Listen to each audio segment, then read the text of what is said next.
Good Sunday morning to you. I'm Big Race Jim. You're watching Past the Wire TV, Sunday morning coffee, brought to you by every week by our good friends at SureBet Coffee and Amwager.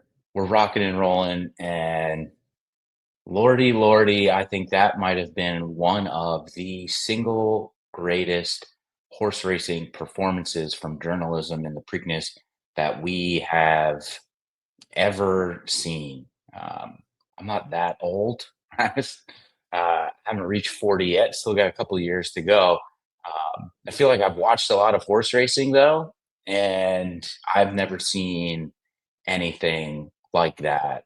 For journalism to make up 5 or 6 lengths in less than a furlong um, was just pure guts and brilliance and determination and all those other superlatives that say that Umberto Rispoli and journalism were just tough as nails to win that race. Just absolutely remarkable.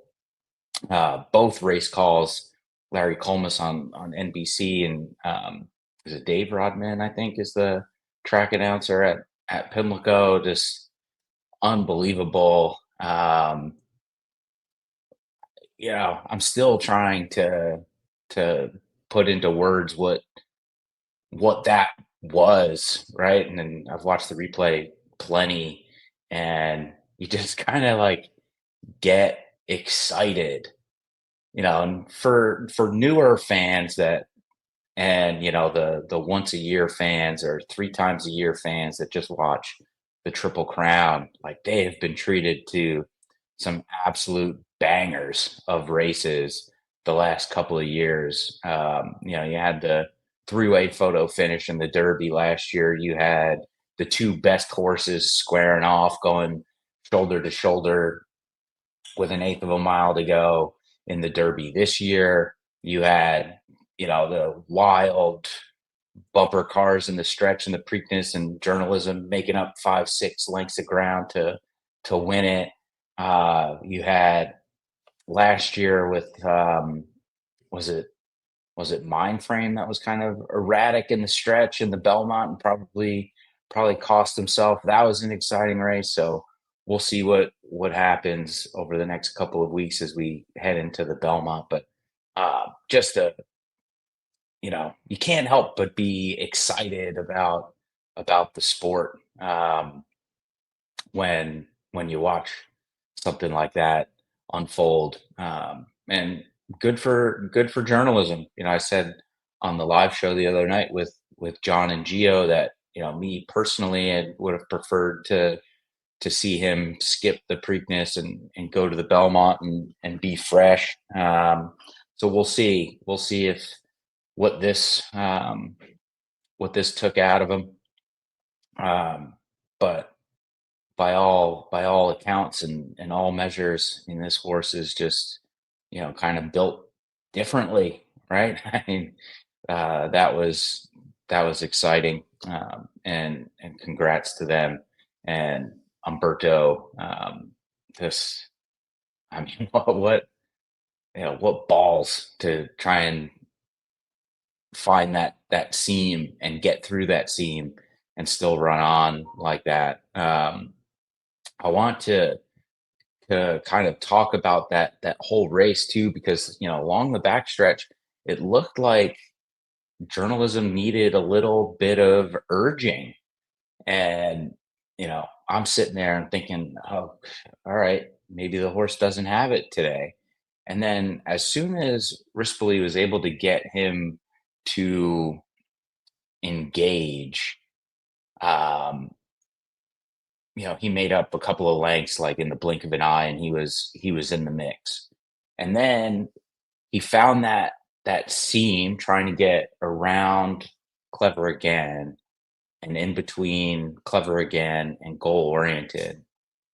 And he found that seam, and let's be honest, like most riders, most horses don't have the confidence to to try and get to that spot.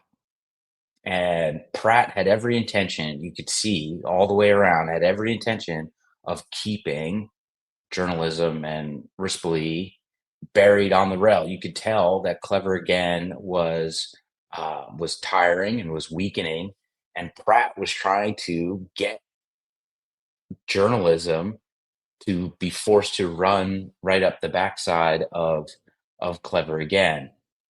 That was the intention, at least from the viewer standpoint, in my view. Um, that's what it looked like Pratt was trying to do, and personally, I think he went a little too far.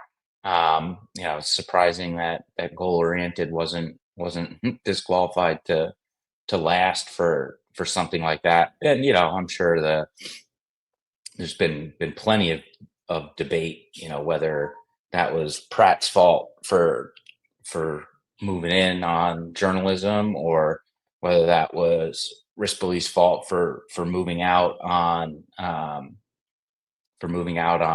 goal oriented. But if you're watching the head on, at least in my view, it looked like journalism was the one that maintained the straight path, and Pratt was the one that moved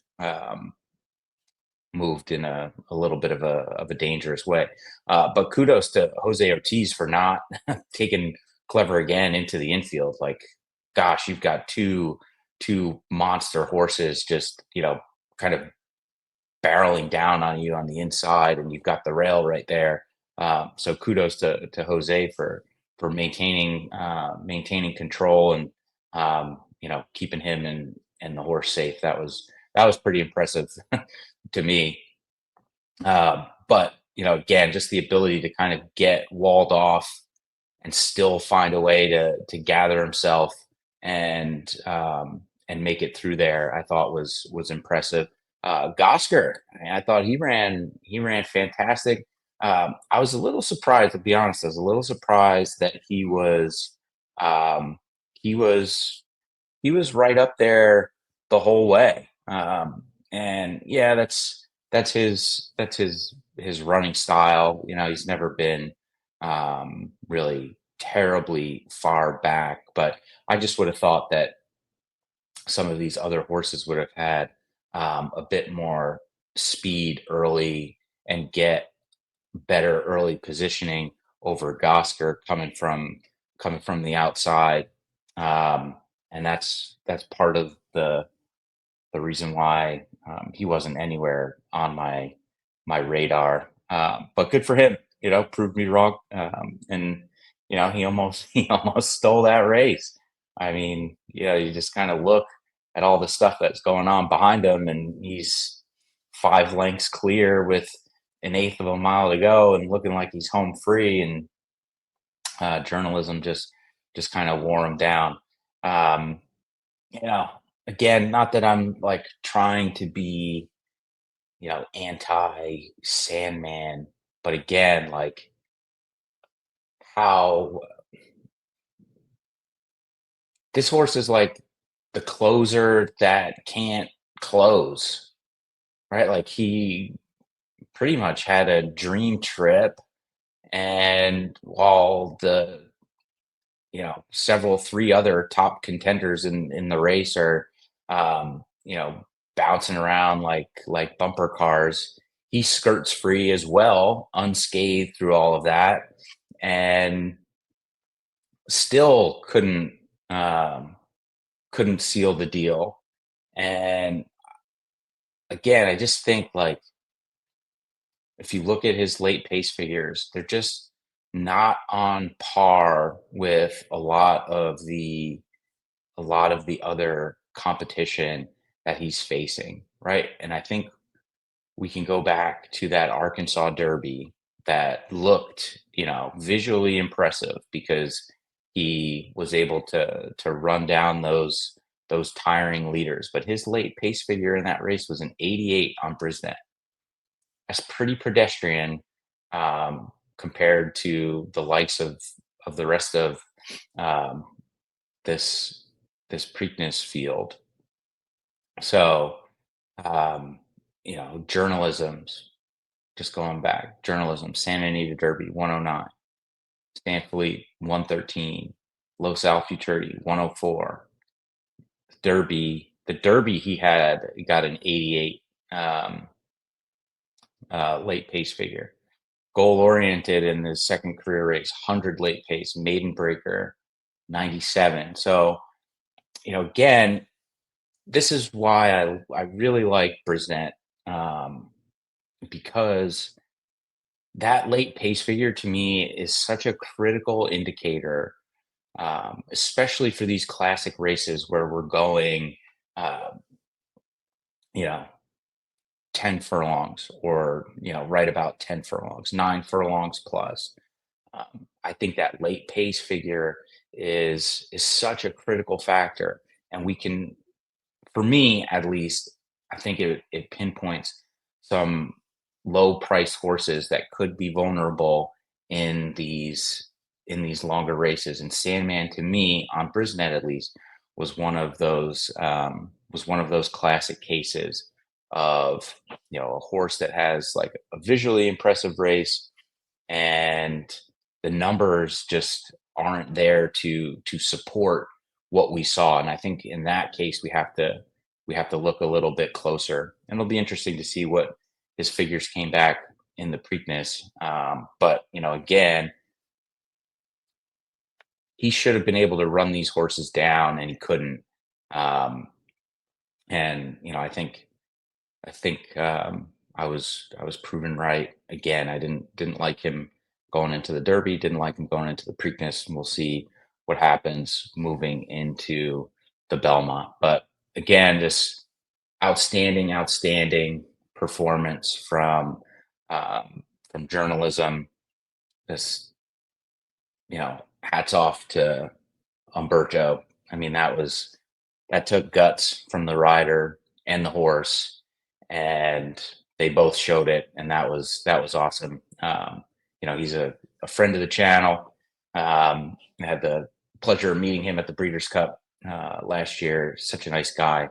Like to root for him. So that was nice to see. And you see how like emotional these guys get when they win a big race like that, right? Like it's probably one of the toughest jobs in sports, if not the toughest job.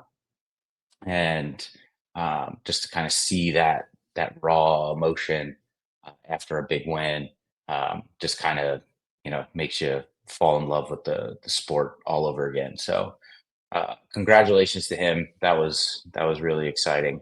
But I don't know. I mean, maybe you guys saw it differently. Who do you think was to blame for that near pile up? Drop it in the comments. Let me know. Always like always like reading the comments and seeing what people disagree with me on.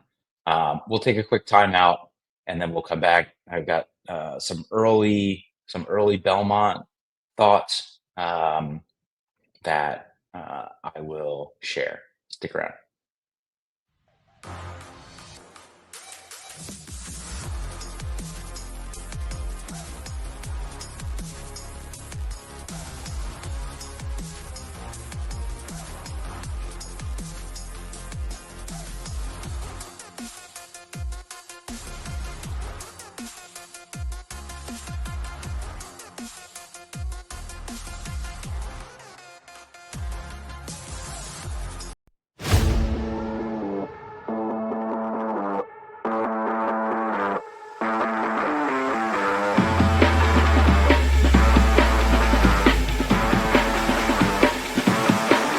Go.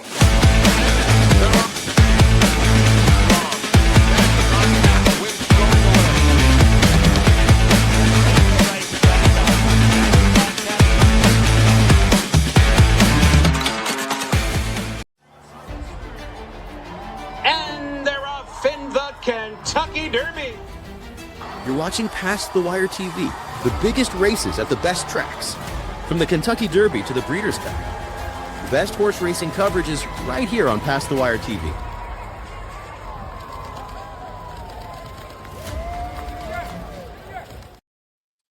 There he is, Sovereignty. He's on the grounds at Saratoga. which kind of makes me miss Saratoga a little bit. Now we don't live there anymore. Um, but I saw an article or something on Twitter, maybe it was this morning, that sovereignty, worked today, I think. And Mott had a quote saying that he needed to do something. So again, like, these horses are showing these trainers that they've got the energy. They need to get out of the barn. They need to stretch their legs. They need to do something. Going a little stir crazy. So it would be interesting to see him again at Saratoga, which I think, for me at least, last year, um, I didn't like Dornock. I didn't really like Mindframe. I really like Sierra Leone in the Belmont, and he couldn't get there. But I think now that it's at Saratoga again this year at a mile and a quarter, I'm playing it more like the Kentucky Derby than the traditional Belmont of at a mile and a half. And that's obvious, right? When you don't have that extra quarter mile to go, I think more horses probably have a shot. And I'll be interested to see Sovereignty come back. I'm hoping journalism is healthy and recovered enough to run back in the Belmont. It'd be fun to see those two square off again. And then beyond that, like, that's the big rematch, right? And we'll see what horses show up from the Derby, and which horses the um, show up from the Preakness. Honestly, I'd be a little surprised if Sandman didn't run in the Belmont. Um, he's owned by a mix of people, but including West Point, who they have a house right across the street from the track. DJ Stable's a staple at Saratoga, so I'd be a little surprised if he didn't land there. I think River Thames probably should skip. He seems to be a little bit like distance compromised, I think. And I was on him yesterday. He probably was going a little bit too fast for him um, to make a difference, positive difference for him. He's probably more of a miler, most likely. Unfortunately, we had to pay to figure that out. But I wouldn't expect him to be coming back in the Belmont. Be interested to see which horse Baffert sends. And Rodriguez, I think would be a player in there, honestly. I think, keep talking about this foot thing, but needing some time. Couldn't make the start in the Derby. Couldn't make the start in the Preakness. So we'll see. I mean, come in super fresh for the Belmont, although that would be April, May, be a 2-month layoff. But you know, Bob knows how to prepare his horses off of a layoff, obviously. So I think he'd be a contender in there.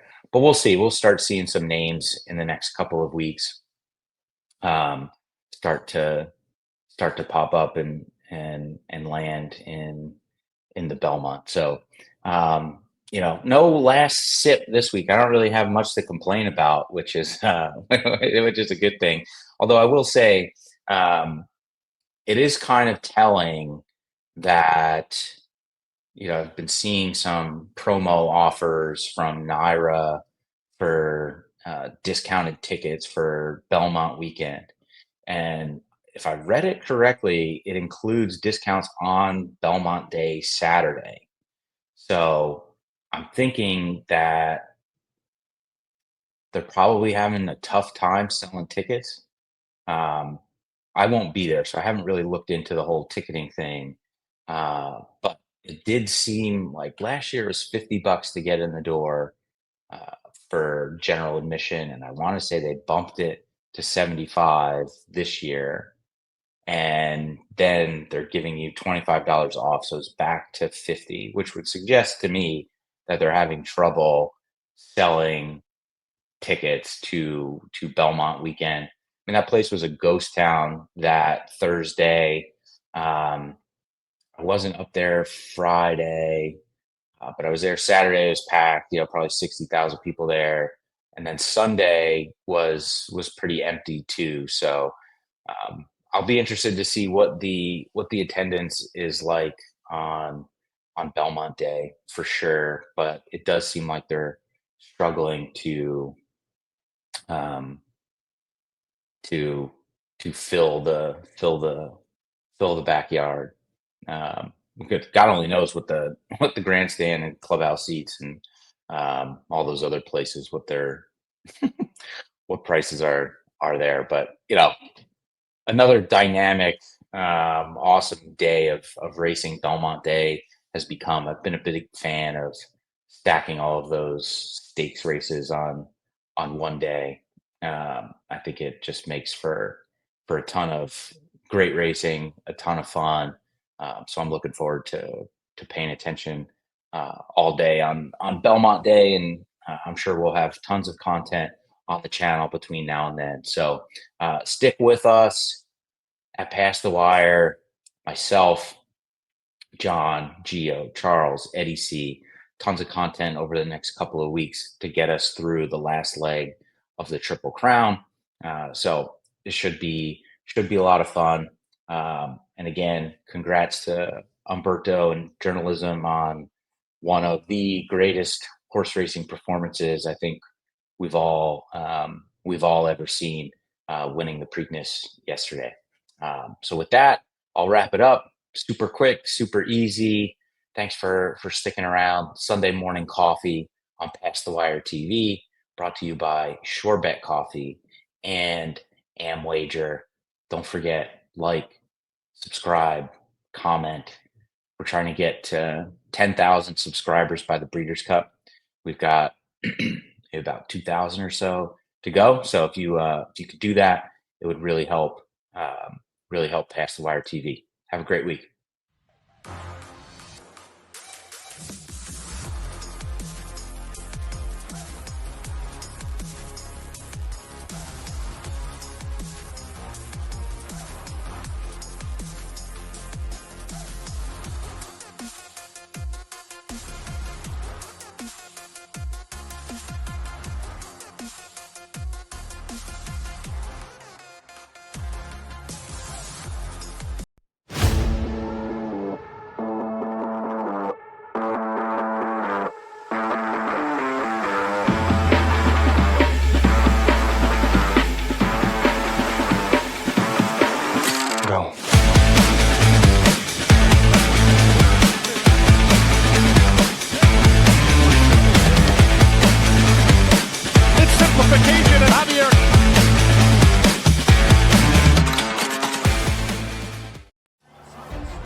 Here comes journalism, here comes sovereignty, and they square off, head into the final furlong. Sovereignty wins the Derby! You're watching Past the Wire TV. Hit that like button and subscribe to Past the Wire TV. Nobody does it better.